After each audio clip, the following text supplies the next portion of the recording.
আসসালামু আলাইকুম ভিউয়ার্স, আজকে আমি 5টা ডিমের পুডিং বানাবো আর পুডিংটা কিন্তু খুবই সফট অ্যান্ড সিল্কি হবে। তো আপনারা পুরো রেসিপিটা দেখতে থাকেন। আর এই রেসিপি ফলো করে যদি আপনারা বাসায় পুডিং বানান তাহলে কিন্তু একদমই হতাশ হবেন না, একদম পারফেক্ট একটা ক্যারামেল পুডিং হবে।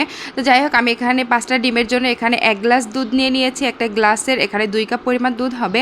আর হাফ কাপের থেকে একটু বেশি চিনি নিয়েছি, এলাচ পাউডার, আর 10 টাকা প্যাকেটের 2 প্যাকেট গুঁড়ো দুধ নিয়ে নিয়েছি। আর সব কিছু পরিমাণ মতো নিয়ে নিয়েছি। 2 প্যাকেট গুঁড়ো দুধে কিন্তু এখানে প্রায় 3 টেবিল চামচের মতো দুধ হবে।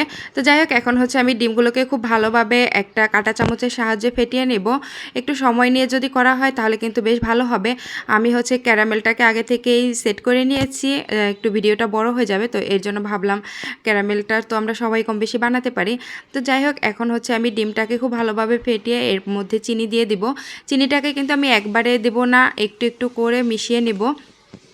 চিনি গলতে একটু সময় লেগে যায়, এ পর্যায়ে একটু ধৈর্য সহকারে কাজটা করতে হবে। এরপরে এরকম সাদা সাদা একটা ফেনা উঠে আসবে। আপনারা কিন্তু চাইলে ব্লেন্ডারে সব কিছু একবারে দিয়েও ব্লেন্ড করতে পারেন। এরপরে আমি হাফ চামচ পরিমাণ এখানে এলাচ পাউডার দিয়ে দিয়েছি। এখানে কিন্তু চাইলে ভ্যানিলা এসেন্স দেওয়া যেতে পারে। আমি সবসময় ভ্যানিলা এসেন্স দিয়েই করি, তো আজকে ভাবলাম এলাচ পাউডার দিয়ে দেই। আর এরপরে আমি গুঁড়ো দুধগুলোকেও দিয়ে দিব। 1 গ্লাস যে লিকুইড মিল্ক নিয়েছি সেটা যদি একটু ঘন করে জাল করা হয় তাহলে কিন্তু আর গুঁড়ো দুধটা না দিলেও চলবে। তারপর আমি দিয়ে দিলাম, কারণ গুঁড়ো দুধ দিলে একটু পুডিংয়ের ফ্লেভারটা ভালো আসে। তো গুঁড়ো দুধ দেওয়ার পরে আমি খুব ভালোভাবে এটাকে মিশিয়ে নিলাম। আর অবশ্যই খেয়াল রাখতে হবে ডিমটা আর চিনিটা যাতে একদম মিক্সড হয়ে যায়। এ পর্যায়ে যদি ব্লেন্ডারে দিয়ে খুব ভালোভাবে ব্লেন্ড করা হয় তাহলে কিন্তু বেশি ভালো হবে আর কি। তো যাই হোক, আমি আর ব্লেন্ডারে দিলাম না, এরপরে আমি হাত দিয়ে ফেটিয়ে নিলাম সময় নিয়ে। আর কিছুক্ষণ পরে আমি দুধটা ঢেলে দিব। দুধ ঢেলে দেওয়ার পরেও আমি আবার একটু মিশিয়ে নিব। ক্যারামেল পুডিং যেহেতু, ক্যারামেলের কালারটা যদি সুন্দর আসে পুডিংটা কিন্তু দেখতে বেশি ভালো আসবে।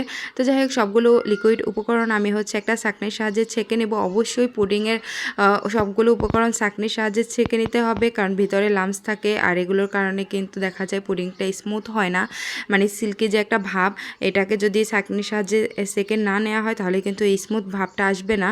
তো এর জন্য আমি একটু একটু করে দিয়ে ছেঁকে নিলাম। সব কিছুর পরিমাণ ঠিক রেখে যদি একটা পুডিং বানানো হয় তাহলে কিন্তু পুডিংটা অবশ্যই পারফেক্ট হবে।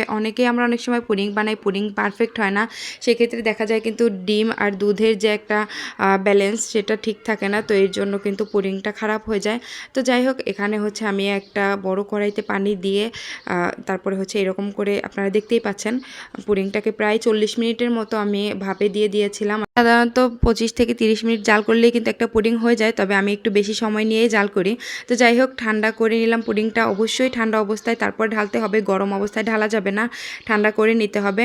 আর এই তো দেখেন, ঠান্ডা করে আমি পুডিংটাকে ঢেলে নিলাম। কত সুন্দর হয়েছে পুডিংটা দেখতে।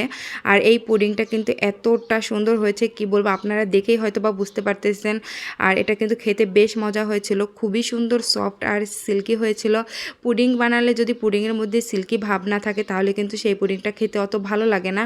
তো এই তো আমি একদমই পারফেক্টভাবে একটা পুডিংয়ের রেসিপি শেয়ার করলাম আপনাদের সাথে। যদি ভালো লেগে থাকে একটা লাইক দিয়ে কমেন্ট করে জানাতে ভুলবেন না। কিন্তু পুডিং বানানো কিন্তু তেমন কঠিন কোনো কাজ না, কিন্তু তারপরও আমাদের অনেকের অনেক সময় পুডিংটা কিন্তু একদম পারফেক্ট হয় না, সেক্ষেত্রে কিন্তু একদমই মন ভেঙে যায় আর বানাতেও ইচ্ছা করে না। কিন্তু একবার দুইবার বারবার ট্রাই করলে কিন্তু ভালো হবে। তো যাই হোক, এরকম রেসিপিতে যদি আপনারা পুডিং বানান আমার এই ভিডিওটা দেখে, তাহলে আশা করছি একদমই পারফেক্ট একটা পুডিং হবে, একদমই হতাশ হবেন না। আপনারা দেখতেই পারতেছেন, সবগুলো উপকরণ ঠিক রেখে যদি পুডিং বানানো হয় তাহলে কিন্তু কখনোই পুডিং নষ্ট হবে না। তো আজকের ভিডিওটা এতটুকুই ছিল। সবাই ভালো থাকবেন, সুস্থ থাকবেন। আল্লাহ হাফেজ, আসসালামু আলাইকুম।